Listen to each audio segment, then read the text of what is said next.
Emma adorait son frère et considérait son comportement comme une marque d'affection. Mais là, elle avait honte. Qu'allait désormais penser d'elle Stéphane?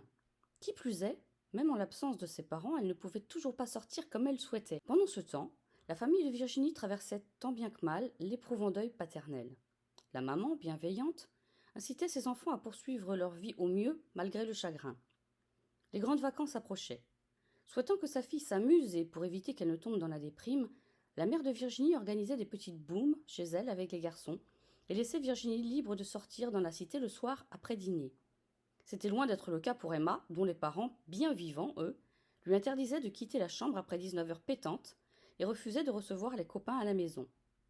Alors, bien souvent, consignée et impuissante, elle regardait en se lamentant du haut de sa tour d'ivoire la petite bande de jeunes traîner au bas des immeubles et s'amuser.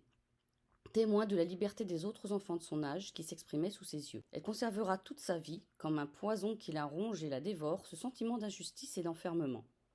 Tel un chien en cage, elle fulminait derrière sa fenêtre. Elle se sentait devenir dingue et ne pouvait même pas hurler sans craindre de se prendre une raclée. Et ce qu'elle craignait ne tarda pas à arriver. Alors qu'elle les observait du haut de son pigeonnier, Stéphane embrassa Virginie au pied de l'immeuble d'en face. Emma oscillait entre rage et désespoir, jalousie et écœurement. Tout ça, c'était de la faute de ses parents. Qu'est-ce que ça pouvait leur faire qu'elle sorte avec les autres? De toute façon, ils ne l'aimaient pas et se plaignaient sans cesse qu'elle était insupportable. Qu'est-ce que ça pouvait bien leur foutre en vrai, si ce n'est la peur du regard des autres bons catholiques pratiquants qui ne manqueraient pas de les juger de parents laxistes ou défaillants? La mère de Virginie et les parents des autres gamins n'allaient pas à la messe et ne se préoccupaient manifestement pas du regard des autres, eux. Emma se disait que vivre, aimer et être libre ressemblait sûrement plus à ça qu'à sa pauvre vie. Elle, qui avait toujours réussi à trouver des compromis pour accepter sa condition, commença à nourrir des sentiments nouveaux envers ses parents autant qu'envers les autres. La haine et le dégoût.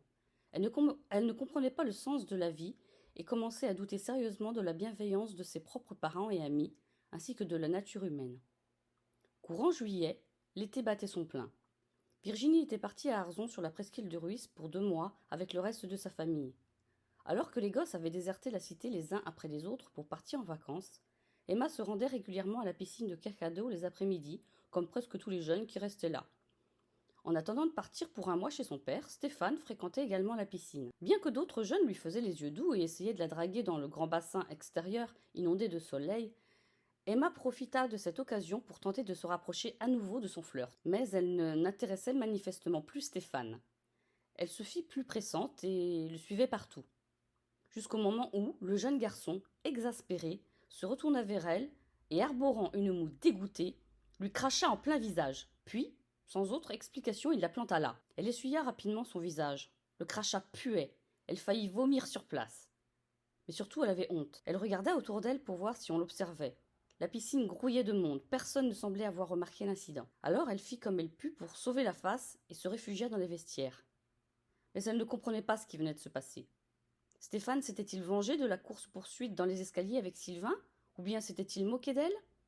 Avait-il joué avec elle et avait été ensuite passé à autre chose? Avant de partir, Virginie lui avait confié en riant que Stéphane ne l'intéressait pas, qu'ils s'étaient embrassés et basta. C'était l'été. Ils étaient enfants, ils s'amusaient. Pourquoi essuyait-elle un tel affront? L'idée du racisme lui effleura l'esprit, mais elle la rejeta. Elle ne voulait pas tomber dans les affres de la paranoïa familiale. Elle n'arrivait même pas à en vouloir à son frère. Cependant, ce souvenir humiliant restera toujours gravé dans sa mémoire.